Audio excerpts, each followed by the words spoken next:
versets 1 à 2.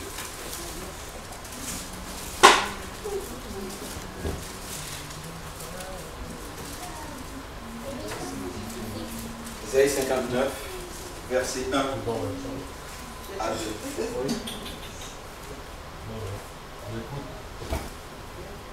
Voici, la main de l'Éternel n'est pas trop courte pour délivrer, ni son oreille trop pesante pour entendre. Mais ce sont vos iniquités qui vous ont fait la séparation entre vous et votre Dieu, et ce sont vos péchés qui lui font cacher sa face pour ne plus vous entendre. Le prophète Isaïe, j'aime la parole aussi comme vous tous, le prophète Isaïe nous apprend quand même que le Seigneur n'a pas un bras trop court pour nous exaucer, et ni les oreilles trop pesantes, à condition qu'on se soumette, qu'on mette notre vie en règle.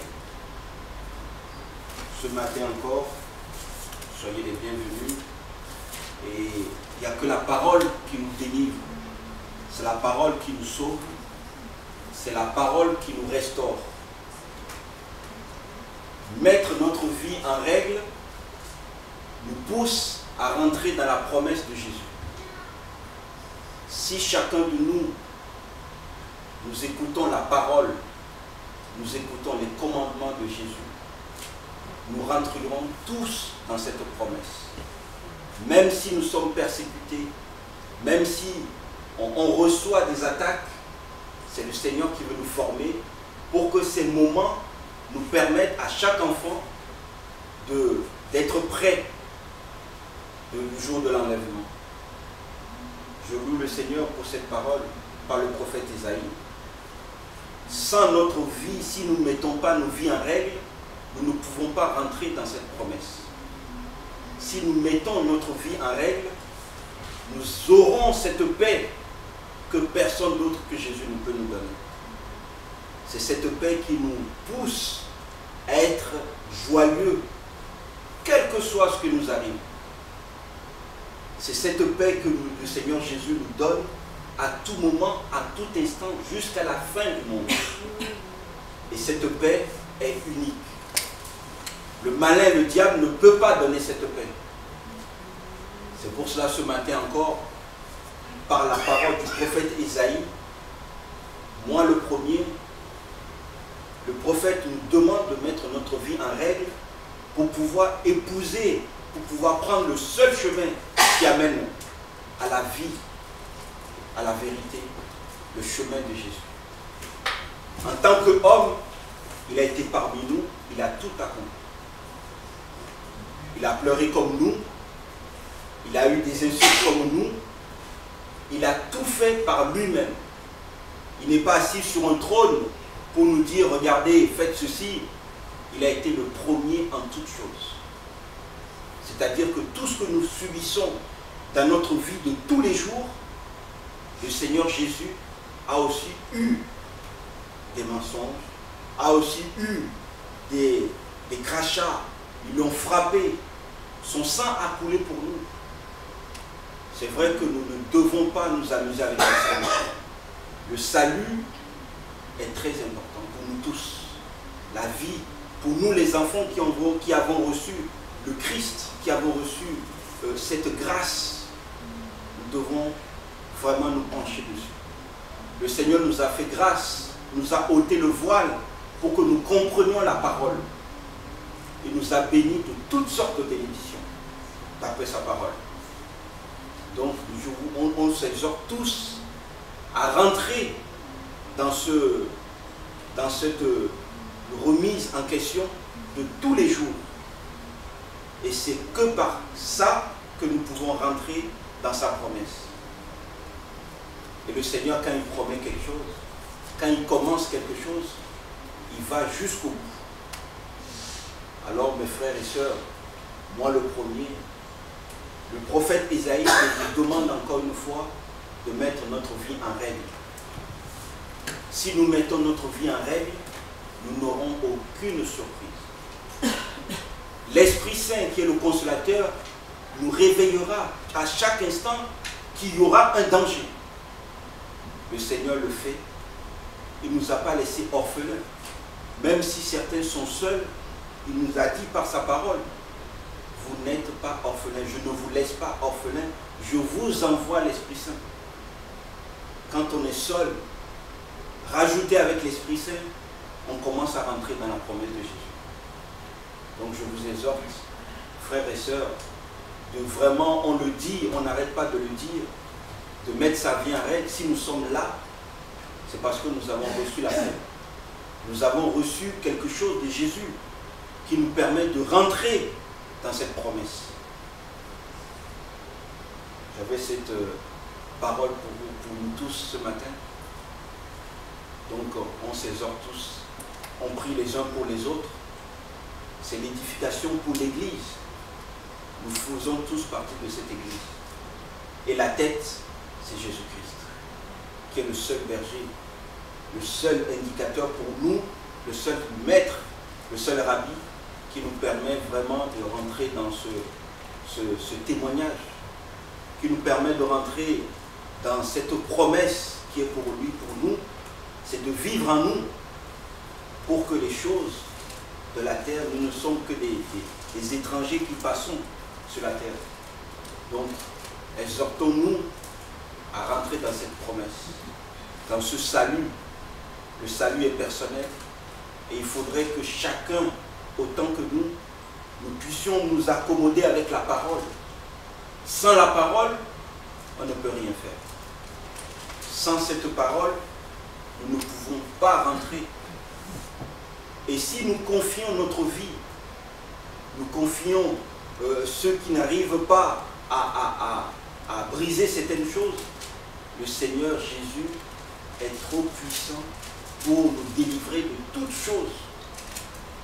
On ne doit pas, en tant qu'enfant de Dieu, être esclave de certains péchés.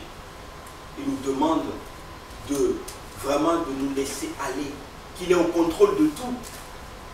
Donc, écoutons la parole et croyons seulement, on verra la gloire de Dieu en nous. Et c'est vrai qu'il n'a qu'une seule parole. C'est de nous sauver, frères et sœurs. Nous tous, tant que nous sommes, c'est vraiment de nous sauver. Et que n'oublions pas que nous sommes des enfants d'en haut du ciel. Que le Seigneur vous garde, que le Seigneur vous bénisse. Et que cette parole que nous avons entendue puisse entrer dans nos entrailles afin que nous fassions quelque chose avec cette parole. C'est vrai qu'on loue le Seigneur tout le temps, mais la parole est capitale. Sans la parole, c'est avec cette parole qu'il a créé le ciel et la terre. Donc, nous voyons le bras de l'Éternel n'est vraiment pas trop court pour nous redresser sur le bon chemin. Il nous écoute et il sait ce dont nous avons besoin. Cherchons premièrement le royaume des cieux. Nous faisons partie des enfants des cieux. Donc cherchons premièrement ce royaume, mais tout nous sera donné par-dessus tout. Je le loue pour nous tous. Je le glorifie pour tout ce qu'il fait pour nous. Même avant qu'on ouvre la bouche, il sait de quoi on a besoin. Il nous devance chaque fois dans nos difficultés. Mais si nous nous soumettons à sa parole, nous verrons la gloire. Nous verrons le toucher de Dieu dans nos vies. Que cette parole puisse œuvrer et que cette parole puisse nous toucher les uns les autres afin que nous rentrons dans cette promesse de Jésus. Qu'il soit béni. À lui la gloire, à lui les louanges, pour les siècles des siècles. Amen. Et Oméga, nous t'adorons, Seigneur, tu es digne de louange, tu es Alpha. Tu es Alpha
et Oméga,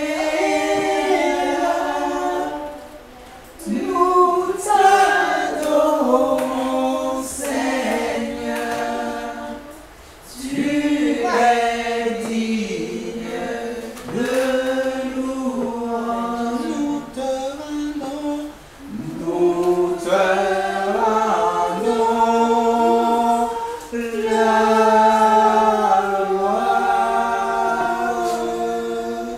nous t'adorons, Seigneur, tu es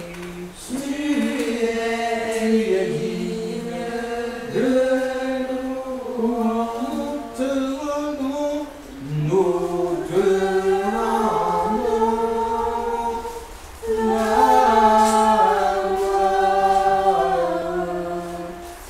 Nous t'adorons, Seigneur, tu es digne de louange. Tu es digne, tu es digne, tu es digne de louange. Tu es digne, tu es digne de louange. Tu es digne de louange. Tu es digne, tu es digne de louange. Père, avec d'autres dirons-nous, encore en ce soir, Seigneur, nous voulons te rendre grâce, nous voulons te dire merci, parce que Seigneur mon Dieu, mon roi, à chaque fois, Seigneur, que nous nous retrouvons, Seigneur, c'est une grâce, ce n'est pas, Seigneur mon Dieu, parce que c'est notre propre force, Seigneur, mais c'est parce que, Seigneur mon Dieu, mon roi, Seigneur, nous t'aimons, Seigneur, merci pour chacun de nous ici présents, oh Dieu. Merci pour les combats, Seigneur mon Dieu, mon roi. Et merci, Seigneur, parce que nous avons la victoire en ton nom, Seigneur. Tu connais, Seigneur mon Dieu, les besoins dans les cœurs, Seigneur mon Dieu. Seigneur, nous t'appelons au secours parce que tu dis, Seigneur, invoquez-moi et je vous répondrai. Seigneur, nous t'invoquons en ce soir dans chaque situation, Seigneur, afin que tu accomplisses, Seigneur, je Père, oh Dieu, ta volonté, Seigneur Dieu, dans nos vies, dans nos familles, Seigneur. Nous croyons, Seigneur mon Dieu, que tu es mort pour nous, que tu es ressuscité, Seigneur mon Dieu, mon roi. Merci pour la paix que tu mets dans nos cœurs. Merci pour la joie. Merci pour la vie de l'Esprit, Seigneur. Merci pour tout ce que tu fais dans nos vies, Seigneur mon Dieu, pour nous et en nous, Seigneur. Que toute la louange et l'adoration, Seigneur, te revienne dans le nom puissant de Jésus. Seigneur, merci de nous fortifier. Merci de nous soutenir, Seigneur. Aide-nous à persévérer, Seigneur mon Dieu, dans tes voies, Seigneur, de la fatigue, le sommeil, Seigneur mon Dieu, la famine, Seigneur, ne nous sépare pas de toi, Seigneur, vraiment qu'on soit ferme dans le nom puissant de Jésus. Merci de nous éclairer, Seigneur mon Dieu, dans chaque situation, Seigneur, que ton esprit, Seigneur mon Dieu, mon roi, Seigneur, nous éclaire en toutes choses, Seigneur. Merci de nous donner la sagesse, le discernement, Seigneur mon Dieu. Renouvelle notre intelligence, Seigneur éternel. Et surtout, Seigneur, inonde-nous de ton amour, Seigneur. Merci pour tout ce que tu es, Seigneur, pour nos vies. Que la louange, l'adoration te revienne, Père, au nom de Jésus-Christ. Amen. Honneur au Père, honneur au Fils, honneur à l'Esprit du Dieu Tout-Puissant. Honneur au Père, honneur au Fils, honneur à l'Esprit du Dieu Tout-Puissant. Honneur au Père, honneur au Fils, honneur à l'Esprit du Dieu Tout-Puissant. Honneur au Père, honneur au Fils, honneur à l'Esprit du Dieu Tout-Puissant. Alléluia. pour nettoyer notre vie intérieure. C'est pourquoi on passe parfois par des situations que nous ne comprenons pas. Nous sommes serrés de toutes parts. Et bien voilà, donc, mais c'est le Seigneur qui nous conduit, alléluia. Il nous conduit sur le chemin de la vérité. Il nous conduit dans les projets que lui, il a pour nous, alléluia, pour nos vies. Et ce que Dieu fait bon, ce que Dieu fait parfait, alléluia. Voilà, les pensées de Dieu ne sont pas nos pensées, ni les voies de Dieu, nos voies. Donc nous avons, puisque nous suivons le Seigneur, nous devons nous plier à ses pensées, alléluia. La Bible, c'est le livre des pensées de Dieu. Donc on ne peut pas penser à la place de Dieu. Dieu a déjà tout pensé. Hein? Je connais les pensées que j'ai formées sur vous, dit Dieu dans le livre de Jérémie 29, 11, 12. Voilà, les projets, les pensées de paix et non de malheur, afin de vous donner un avenir et de l'espérance. Vous m'invoquerez et je vous répondrai. Si vous me cherchez de tout votre cœur, je me laisserai trouver par vous, dit Dieu. Il est question de chercher Dieu de tout notre cœur, pas d'un cœur à moitié, un cœur partagé, un demi-cœur. Dieu veut le cœur entier, alléluia. Et les promesses de Dieu ne peuvent se manifester dans notre vie que si nous sommes entiers, entiers pour lui, pas demi. Hein. On n'est pas une partie, je suis dans le monde, une partie, je suis avec Dieu. Non. De chaque façon, on ne peut pas fonctionner. On ne peut pas claudiquer de deux pieds. On ne peut pas avoir un pied dans le monde, dans les choses de la chair, et un pied avec le Seigneur. On est mélangé et le Seigneur ne prendra pas une église mélangée. Il veut une église qui est sans tache, inévitable, une église irrépréhensible, qu'on ne reproche de rien, qu'on ne reproche pas de la corruption, du vol, de la vente de l'évangile. Le Seigneur ne prendra pas cette église-là. Il y a une église qui vit dans les routines, dans son passé. Et j'ai fait ceci, qui se refait toujours à son passé. Et moi, si vous saviez, quand Dieu m'a utilisé, non, mais Dieu veut nous utiliser maintenant. Ce qui compte, c'est ce que nous sommes maintenant dans le Seigneur. Il veut se servir de nous maintenant. Mais laissons-nous saisir, effectivement, par l'Esprit de Dieu. À lui soit toute la gloire. Merci Seigneur. Merci Seigneur pour ta grâce. Dans Deutéronome 22, verset 5, oui. La femme ne portera pas un habit d'homme, et oui. L'homme ne se vêtira pas d'un vêtement de femme, oui. Car quiconque fait ces choses est en abomination à l'Éternel. Oui. Oui. Et qu'est-ce que tu veux savoir par là? Mais je veux savoir parce que dans un autre verset, donc on parle que la femme doit s'habiller décemment, quoi. Oui. Donc je veux comprendre la signification de s'habiller décemment, parce que je crois que c'est dans... Je ne sais pas si c'est un Corinthien qu'on parle de s'habiller décemment. Oui. Donc, et dans ces versets-là, on n'explique pas vraiment la décence. Je sais pas. Oui, la décence. Donc, oui. On n'explique pas la décence. C'est écrit que la femme doit s'habiller décemment. Et donc, j'aimerais savoir un peu ce que Deutéronome 22. Ouais. Donc, quand Deutéronome 22 dit que l'homme ne doit pas porter les habits de femme ni la femme les habits d'homme, ben là, il est question du travestissement. Hein? Ici, en France, on a besoin des travestis. Des hommes qui s'habillent vont se prostituer. Il y a une rue là qu'on appelle... comment ça s'appelle? Les arceaux. Les arceaux, oui. Donc, ils mettent des perruques. Les hommes, ils mettent des perruques. Ils mettent vraiment des jupes. Ils mettent des leggings. Donc, ben, c'est les habits de femmes, ça. Tu vois, et à Canaan, quand Dieu a donné cet ordre à Israël, parce que en fait, les Cananéens se travestissaient, parce qu'ils avaient atteint un niveau élevé de péché, que Dieu était obligé de juger ce peuple. Donc, c'est pourquoi il les a chassés de là. Ils se travestissaient et Dieu va mettre en garde son peuple. Et il ne faut pas qu'ils imitent les abominations des nations. Et les femmes, elles portaient, s'habillaient comme... les femmes s'habillaient comme des hommes. Nous avons, quand vous regardez les femmes qui sont les lesbiennes, quand vous regardez les lesbiennes, un couple lesbien, celui qui joue le rôle de mâle, il essaie d'être comme un homme, même vous regardez sa morphologie, quoi. Il essaie d'être comme un homme, il se coiffe comme un homme, voilà, ils portent les habits d'hommes, c'est le travestissement. Donc maintenant, ça n'a rien à voir. Quand on parle de robes, il y a les robes. Quand nous lisons l'histoire des rois, les rois dans la Bible, ils s'habillaient en robe. Hein. Mais est-ce que ça veut dire qu'ils se travestissaient? Non. Pourquoi? Parce que il y a des coutumes, et il y a dans les pays il y a des coutumes et des traditions où des robes, les gens portent des robes, mais il y a des robes d'hommes et des robes des femmes. Et Jésus lui-même était en robe, nous dit l'Écriture, quand Jean l'a vu dans Apocalypse chapitre 1. Apocalypse chapitre 1.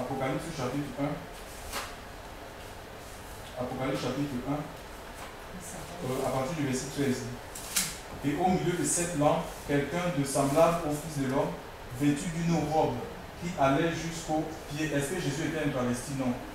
Donc il y avait des robes d'hommes. Il y a des robes d'hommes, c'est comme vous allez voir, si vous allez au Moyen-Orient, hein, en Israël, en Syrie, tous ces pays-là, les Émirats arabes unis, les gens qui s'habillent, ils ont des robes. Même au Cameroun, on a des robes. Moi, mais j'en ai une robe ici. Donc c'est des robes d'hommes. Mais je ne peux pas, si je prends la robe de François, il y a des robes de femmes. Si je me mets maintenant en robe je prends la robe de Françoise. Mais c'est le travestissement, ça. L'écriture est contre. L'écriture est contre. Maintenant, il y a des pantalons. Il y a des pantalons d'hommes et des pantalons de femmes. Si moi je prends un pantalon de femme, c'est bizarre quoi. Ça ne veut pas dire où la femme porte un pantalon d'homme. C'est le travestissement. Donc maintenant, la décence, quand l'Écriture parle de la décence, c'est que il faut qu'on s'habille, on se couvre, il faut qu'on couvre notre corps. Que ce soit l'été, que ce soit l'hiver, on ne doit pas porter, parce que Dieu nous appelle à mener une vie sainte. La sainteté, ça doit toucher, c'est intérieur, c'est aussi extérieur. De toute façon, quand le cœur est transformé, l'extérieur va s'ouvrir. On ne peut pas venir dans la réunion, les seins pendant, en montrant les seins avec des leggings ou le string, on voit le string, tout ton corps, le pubis, tout est dessiné. Hein? On voit vraiment tout ton corps, on voit tes seins comme... Non, chef, on peut apporter des trucs serrés. Hein? Même pas seulement à l'église, si on est vraiment enfant de Dieu, parce qu'on est témoin dans notre maison, témoin à l'extérieur. Qu'on soit à l'intérieur ou à l'extérieur, il faut qu'on s'habille décemment. Pourquoi si on porte des trucs serrés, ça va attirer les gars. Je suis un homme. Hein? Je suis un homme, donc je parle en connaissance de cause. Que ce soit les hommes, si tu portes des trucs qui se dessinent des formes, les autres, ça va pousser les gens au péché, à te regarder.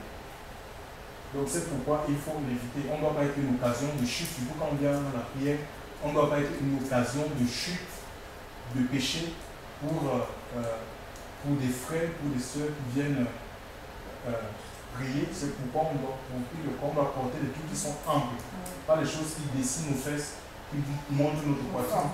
Nos formes, oui. Qui montrent nos formes, voilà. C'est ce que Dieu demande. Alléluia. Si possible, on se voile même. Alléluia. Parce que c'est la volonté de Dieu. Il faut se voir. Il y a des gens qui ont un problème avec le voile, qui disent ah non. Enfin, certains, je ne sais pas, ils ne veulent pas parce que bon, c'est pour se montrer, pour montrer que toutes les semaines, ils se coiffent, ils passent chez le coiffeur. On ne vient pas pour se montrer. Alléluia. C'est le Seigneur qui doit être vu. Alléluia. C'est une marque de soumission envers le Seigneur, le voile. Maintenant aussi, donc voilà, j'ai dit Jésus était en robe. Il y a les rois, on lit 1 roi 22, à partir du verset 30, le roi était habillé en robe. Donc c'est pas, la robe, c'est pas un vêtement. Les femmes, il y a des robes d'hommes et des robes de femmes. Donc Dieu, on ne doit pas se travestir. Alléluia. Mais il n'y a pas un critère de vêtement qui dit qu'il n'y a pas dans la Bible c'était un critère de vêtement. Mais est-ce que les gens doivent porter des choses serrées qui dessinent leur corps, leur forme? Non. Il faut porter des choses qui sont amples, il faut s'habiller décemment, il faut couvrir son corps. Alléluia. Parce que la sainteté, ce n'est pas seulement intérieur, c'est aussi extérieur. Et quand l'extérieur, l'extérieur manifeste ce qu'il y a à l'intérieur. Hein? Donc l'extérieur manifeste ce qu'il y a à l'intérieur. Voilà. Parce que, oui, l'extérieur manifeste ce qu'il y a à l'intérieur. Hein? Donc l'intérieur, en fait, ce qu'il y a à l'extérieur, ça reproduit en fait ce que nous disons Ce qu'on donne de nous. Donc, parce qu'on peut dire, on échange, après on voit vraiment que mais quelles sont ces histoires. Tu vois? Et on me demande, qu'est-ce que par notre façon d'être, notre façon de parler, mais ce que nous voyons, ce que nous entendons. Donc ça doit toucher, la sainteté de Dieu doit toucher toutes les parties, ça doit toucher toutes les parties de notre vie. Alléluia. Seigneur, c'est bon pour ta question? Mais c'est vrai que, oui. c'est vrai que celui qui cherche à être efféminé, donc il veut devenir travesti, mais sinon après quand on vit l'église, on prend un costume d'homme ou tu mets une robe de Françoise, c'est pas pour ça que si tu cherches pas à être... Non mais tu n'as pas à le faire, c'est pas être efféminé, les efféminés n'hériteront même pas le royaume des cieux. Les efféminés... En parlant de vêtements, oui, les efféminés... vraiment celui qui cherche à être travesti. Non mais on n'a même pas à le faire, donc il n'y a pas de blague, dit je le fais pour blaguer, non on n'a pas à blaguer. Il n'y a pas de blague, il n'y a pas de intrigues, Éphésiens, on n'a même pas à essayer de dire non je le fais, c'est pour blaguer, c'est pour amuser les gens. Il n'y a pas de blague dans l'église du Seigneur, voilà. C'est ça, on n'a pas dit je le fais pour blaguer, pour amuser les gens, non, on n'a pas amusé les gens. Ça amuser, mais s'il y a une tenue le soir, tiens, on s'habille, les femmes elles doivent s'habiller. Non, on n'a pas à le faire, on n'a pas à faire ce genre de choses, Marie-Thérèse, excuse-moi. On n'a pas à rentrer dans eux, ça c'est si les gens le font dans le monde, mais nous on n'est pas dans le monde, vous êtes dans le monde, mais vous n'êtes pas du monde. Donc on n'a pas à épouser les coutumes, les traditions, les façons de faire des gens. L'Écriture nous dit, ne vous conformez pas au siècle présent, Romains chapitre 12. Hein? Mais soyez renouvelés, soyez transformés par le renouvellement de l'intelligence, afin que vous discerniez quelle est la volonté de Dieu, agréable, bonne et parfaite. Donc voilà, donc on doit offrir nos corps comme un sacrifice vivant chaque fois. Donc il n'y a pas question de dire qu'on a décidé comme ça que les gens doivent porter. Non, ce qu'ils portent, c'est les traditions, c'est les coutumes d'hommes. Dieu a interdit cela aux Juifs qui rentraient à Canaan, parce que les Cananéens le faisaient. Donc nous on va le faire. Pourquoi nous on va le faire? Si nous sommes l'église Seigneur, parce que Israël c'est le type de l'église. Hein. C'est l'église, c'était le peuple de Dieu. Donc comme nous le sommes, hein, à cause du sang de Jésus. Donc il n'est pas question d'imiter quoi que ce soit. Hein. On est témoin. Hein. Témoin, il n'y a même pas. On n'a pas à s'amuser en fait. Hein. On n'a pas à s'amuser, on doit se positionner chaque jour pour le Seigneur, parce qu'on lui appartient. Je ne sais pas, il y avait une autre question. Oui, tu disais alors, si autour de nous, dans notre famille, on a des homosexuels, on ne doit pas les fréquenter, Dieu les aime, il aime les homosexuels, il aide l'homosexualité, mais nous on doit prier pour eux. On ne doit pas les rejeter. Non, attends. Oui, si tu as des homosexuels ou un enfant, imagine un peu que tu as un enfant qui est homosexuel. Il est dans ton droit. Hein? Il est sous ton autorité. Bon, tu ne vas pas quand même prendre ton enfant et le jeter et dire bon, ben, tu es homosexuel, moi, ma maison est consacrée à Dieu. En fait, la maison déjà dit que ça, c'est la maison de Dieu. La maison de Dieu, c'est toi qui es la maison de Dieu. Ce n'est pas la maison là où tu vis. Ton logement qui est la maison de Dieu, c'est ton corps qui est le temple du Saint-Esprit. Donc maintenant, ton fils, c'est un dérèglement. On te dit que non, il n'est pas choix, c'est faux. C'est une tendance. Hein. C'est une tendance d'attirer, et parfois c'est les esprits qui les poussent à ça. Maintenant, est-ce que je vais le jeter à la porte? Non. Je vais faire quoi? Je vais prier pour mon fils, que le Seigneur le touche. Et je crois que si Dieu t'a appelé, forcément il va attirer, c'est pour attirer les membres de ta famille, c'est pour que toi tu sois le prémisse de salut ou la porte d'entrée du salut dans ta maison. Maintenant il faut que tu vives la vie de Dieu, hein, que tu manifestes par la vie, ton caractère, que tu es véritablement au Seigneur. Maintenant ici, ton fils qui est homosexuel, il vient à la maison et dit je vais venir avec mon, je ne sais pas où, son ami.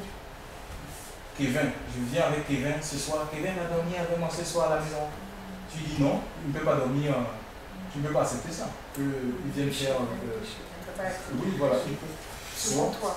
Oui, sur ton toit, non. Soit, s'il voit qu'il est jeune, non, ben, il peut prendre un appartement. Hein, donc, aller vivre sa vie l'homosexualité, mais toi, tu continueras à prier pour lui. Et s'il veut venir te voir, ben, il peut venir te voir pour discuter, pour partager. Si tu veux donner un coup de main, tu lui donnes un coup de main. Hein, pour l'aider dans la vie de tous les jours. Quoi. Mais tu n'as pas à le rejeter. Tu ne peux rien changer. De toute façon, il a besoin du toucher de Dieu, tout simplement dans sa vie. Bon, maintenant, après, il y a d'autres. Si quelqu'un se dit être enfant de Dieu, il y a ici en France, on a un mouvement chrétien homosexuel. Mais là, moi, tu ne peux pas avoir des relations avec ce genre de personnes. Et que tu nous dis que tu ne peux pas avoir des relations avec des personnes qui se nomment frères, hein, et qui vivent dans l'impudicité. Ça peut être aussi, pas seulement l'homosexuel, mais n'importe quel péché. Tu vois? Quelqu'un qui pratique le concubinage volontaire et dit que tu lui dis que non, tu ne peux pas vivre, vivre de cette façon. Il te dit que non, moi, de toute façon, je suis bien comme ça m'aide à m'en sortir. Ben, tu n'as pas à avoir des relations avec cette personne si la personne se dit être chrétien. Donc il faut se séparer. Tu vois? Voilà. Donc, aujourd'hui, il y a beaucoup de drames de famille, parce qu'à cause des enfants dans les familles qui sont homosexuels, qui sont rejetés de leurs parents, il y a des associations qui les recueillent parce que les parents veulent tout les recevoir chez eux. Donc là, c'est dramatique. Mais peut-être ces parents n'ont pas le Seigneur aussi. Ah oui, et même sans avoir le Seigneur, mais c'est triste. Parce qu'ils vivent ça comme une humiliation, donc ça fait... Donc, normalement, on n'a pas à les rejeter, on a prié tout simplement. Voilà, mais ceux qui ne connaissent pas Dieu, ils ne savent pas qu'il faut prier, mais ils sont dans la désolation, mais ils rejettent encore plus. C'est aussi la responsabilité de l'Église de prier pour les âmes, hein, les âmes, les familles. Donc voilà, c'est des sujets de prière. Quand on se retrouve porter ce sujet dans la présence de Dieu. Voilà, que le nom de Seigneur soit béni.